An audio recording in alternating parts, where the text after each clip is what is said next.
Pelatih AC Milan, Massimiliano Allegri, membawa kabar menggembirakan untuk para penggemar Rossoneri. Pemain kunci mereka, Rafael Leao, telah dipastikan siap tampil kembali dalam laga besar menghadapi Napoli. Meski begitu, Allegri tak akan langsung menurunkan winger gesit asal Portugal itu sebagai starter. Ia telah menyiapkan strategi pemulihan yang hati-hati dan bertahap. Leao direncanakan memulai bertandingan dari bangku cadangan saat Milan menjamu juara bertahan. Apabila tidak ada kendala, barulah ia akan kembali menghiasi susunan pemain utama pada laga krusial berikutnya. Dengan demikian, pertandingan melawan Napoli akan menjadi ajang pemanasan bagi Leao sebelum tampil penuh dalam laga klasik menghadapi rival berat, Juventus, menjelang jeda internasional. Musim lalu menjadi periode tersulit bagi Pep Guardiola di Manchester City karena tim gagal meraih trofi apapun sejak 2016. Meski demikian, Erling Haaland tetap menunjukkan performa konsisten dengan mencetak 34 gol, termasuk 22 di Liga. Haaland juga mulai lebih berani bersuara di depan media, mengakui bahwa tim kehilangan motivasi. Guardiola menilai ruang ganti kehilangan kendali yang penting untuk kesuksesan tim. Untuk mengatasi hal tersebut, Guardiola menunjuk Bernardo Silva sebagai kapten utama dan memasukkan Haaland ke dalam kelompok kepemimpinan, bahkan menyebutnya sebagai calon kapten masa depan. Langkah ini memberikan Haaland tanggung jawab lebih besar dalam membangun kembali semangat dan performa tim. Manchester United meraih kemenangan dramatis 2-1 atas Chelsea, namun laga tersebut memunculkan potensi masalah baru setelah Harry Maguire diduga melanggar aturan multiball Premier League. Saat ditarik keluar menjelang akhir pertandingan, Maguire terlihat menendang bola cadangan yang seharusnya ditinggalkan di tempatnya sesuai instruksi wasit. Tindakan ini dianggap melanggar protokol multiball yang dirancang untuk menjaga tempo permainan tetap cepat dan efisien. Premier League diperkirakan akan menyelidiki insiden ini, meskipun dampaknya kemungkinan tidak serius. Maguire bisa saja hanya mendapat peringatan resmi. Bagi Manchester United, kejadian ini menjadi pengingat penting agar semua pemain dan staf tetap mematuhi aturan yang berlaku demi menghindari sanksi dan menjaga reputasi klub di kompetisi. Sengketa terkait gaji Cristiano Ronaldo dengan mantan klubnya Juventus ternyata belum menemui titik akhir. Perkembangan terbaru dalam kasus yang sudah berlangsung cukup lama ini diperkirakan akan terus berlanjut hingga tahun 2026. Masalah ini berawal dari kesepakatan penangguhan pembayaran gaji yang dibuat saat pandemi COVID-19 mencapai puncaknya. Ronaldo merasa bahwa Juventus masih memiliki tunggakan pembayaran dari musim terakhirnya bermain di Turin. Meskipun sang mega bintang telah meninggalkan Italia sejak lama, persoalan finansial ini masih menjadi beban berat bagi Juventus. Kasus Ronaldo bahkan dianggap sebagai yang paling rumit dan berisiko jika dibandingkan dengan tuntutan serupa dari mantan pemain lain. Proses hukum yang tengah berlangsung diharapkan dapat memberikan keputusan akhir mengenai tuntutan yang diajukan Ronaldo tersebut. Mohamed Salah menempati peringkat keempat dalam Ballon d'Or 2025 yang menjadi pencapaian tertingginya sejauh ini dalam ajang tersebut. Meskipun hasil ini lebih baik dibandingkan tahun-tahun sebelumnya, Salah masih belum berhasil meraih trofi yang selama ini diincarnya. Penghargaan tahun ini dimenangkan oleh Ousmane Dembele, diikuti oleh Lamine Yamal dan Vitinha. Menanggapi hasil ini, Jamie Carragher menyatakan bahwa Salah kini mengalami situasi yang mirip dengan legenda Arsenal, Thierry Henry. Carragher menilai bahwa seperti Henry, Salah adalah penyerang kelas dunia yang memberi dampak besar bagi klub dan tim nasionalnya, namun tetap kesulitan meraih Ballon d'Or karena sistem penilaian yang lebih fokus pada performa dalam satu musim, bukan pada konsistensi jangka panjang. Alessandro Garnacho dilaporkan sempat menanyakan langsung kepada pelatih timnas Argentina, Lionel Scaloni, mengenai peluangnya masuk skuad untuk Piala Dunia 2026. Ia ingin mengetahui apakah masih memiliki kesempatan membela Argentina di turnamen besar tersebut. Menanggapi pertanyaan itu, Scaloni memberikan jawaban tegas, Garnacho harus menunjukkan performa yang konsisten dan mengesankan di level klub, khususnya bersama Chelsea, jika ingin dipertimbangkan masuk ke dalam skuad tim tangguh. Saat ini, Garnacho baru saja memulai karirnya di Chelsea usai pindah dari Manchester United pada akhir bursa transfer musim panas. Karena kepindahannya terjadi cukup terlambat, ia tidak sempat mengikuti sesi latihan pramusim yang membuatnya perlu waktu lebih untuk beradaptasi. Di awal musim ini, ia juga belum mendapat banyak kesempatan bermain. Selain proses adaptasi, Garnacho juga harus bersaing dengan 4 pemain sayap lain di skuad Chelsea. Jude Bellingham telah kembali memperkuat Real Madrid setelah pulih dari operasi bahu yang dijalaninya pada musim panas. Meski sejauh ini baru tampil 2 kali sebagai pemain pengganti, kehadirannya kembali mulai mempengaruhi dinamika tim, terutama bagi Arda Güler. Pemain muda Turki itu dilaporkan merasa khawatir menit bermainnya akan semakin terbatas karena kembalinya Bellingham. Situasi ini membuka kemungkinan bagi Arsenal untuk kembali mencoba merekrut Güler. Klub asal London tersebut memang sudah lama mengagumi bakat Güler, seperti yang pernah diungkapkan oleh jurnalis Fabrizio Romano. Bahkan, Arsenal sempat berniat mendatangkannya musim lalu, khususnya jika Carlo Ancelotti tetap bertahan sebagai pelatih Madrid, dan Güler kesulitan mendapat tempat utama, situasi yang menyerupai kepindahan Martin Odegaard ke Arsenal beberapa musim lalu. Sejak ditunjuk sebagai pelatih Inter Milan pada Juni 2025, Christian Chifu belum mampu membawa timnya tampil konsisten, dengan catatan 5 kemenangan, 1 hasil imbang dan 3 kekalahan dari 9 pertandingan yang dijalani. Di Liga Italia musim ini, performa Inter kurang memuaskan sehingga mereka terjerembab ke peringkat ke-10 klasmen sementara. Kondisi tersebut memicu munculnya rumor bahwa Chifu akan digantikan. Meski begitu, Presiden Inter Milan BP Marotta memberikan pernyataan tegas bahwa posisi Chifu sebagai pelatih masih aman. Marotta memuji gaya kepelatihan Chifu yang dinilai modern dan menganggapnya sebagai sosok pelatih yang hebat dan dapat diandalkan. Namun, dia juga menegaskan bahwa manajemen klub terus melakukan evaluasi terhadap kinerja Chifu demi kebaikan tim ke depannya. Harry Kane kembali menunjukkan tajinya di kancah sepak bola Eropa. Striker asal Inggris itu kini resmi mencetak 100 gol untuk Bayern Munchen dan menjadi pemain tercepat yang mencapai jumlah tersebut di antara klub-klub dari 5 liga top Eropa. Pencapaian ini diraih setelah Kane mencetak 2 gol dalam kemenangan 4-0 Bayern atas Werder Bremen di Allianz Arena.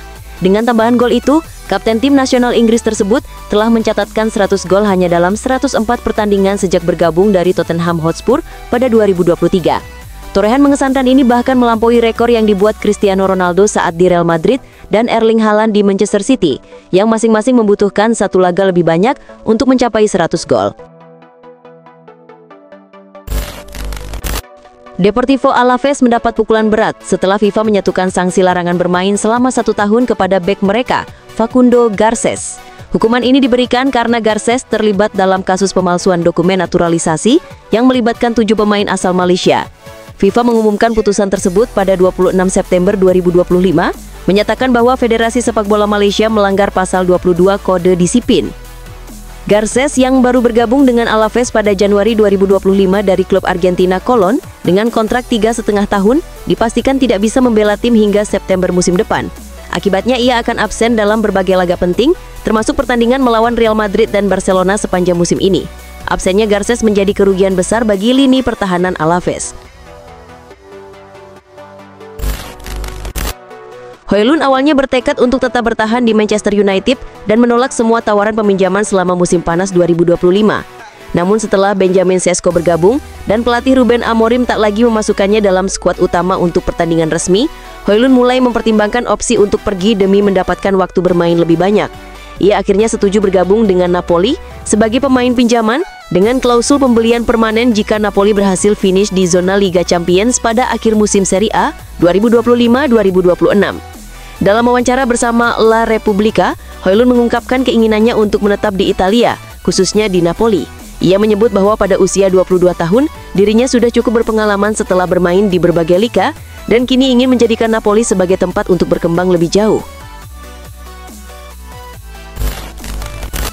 Liverpool sedang dikabarkan tengah mempersiapkan kontrak baru untuk gelandang muda berusia 24 tahun, Curtis Jones, dengan target untuk bisa segera mencapai kesepakatan dalam waktu dekat.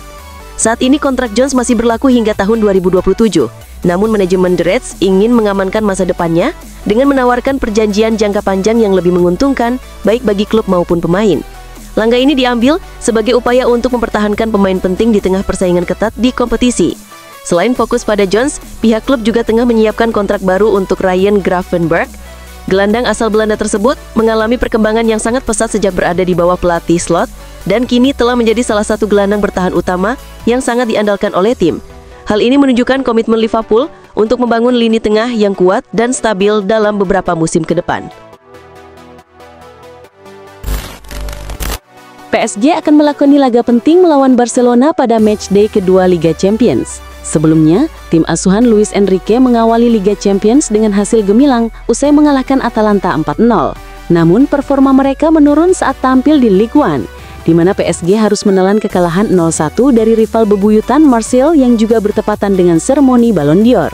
Pelatih Luis Enrique pun membantah bahwa kekalahan dari Marseille disebabkan oleh terganggunya fokus para pemain akibat acara tersebut. Ia menilai kekalahan terjadi karena PSG banyak melakukan kesalahan-kesalahan sederhana. Enrique mengingatkan bahwa jika kesalahan serupa terulang saat melawan Barcelona, maka timnya akan berada dalam masalah besar. Ia pun menekankan pentingnya memperbaiki performa. Mikel Arteta telah menjadi manajer Arsenal sejak Desember 2019, dan selama masa kepemimpinannya ia berhasil meraih 3 trofi, yaitu 1 Piala FA dan 2 Community Shield. Namun di ajang Liga Inggris, prestasi terbaiknya sejauh ini adalah membawa Arsenal finish sebagai runner-up, yang terjadi dalam 3 musim terakhir. Untuk musim ini, Arsenal sudah melakukan investasi besar, salah satunya dengan mendatangkan striker Victor Gyökeres sebagai upaya memperkuat skuad demi meraih gelar juara. Meski demikian, performa Arsenal masih belum maksimal.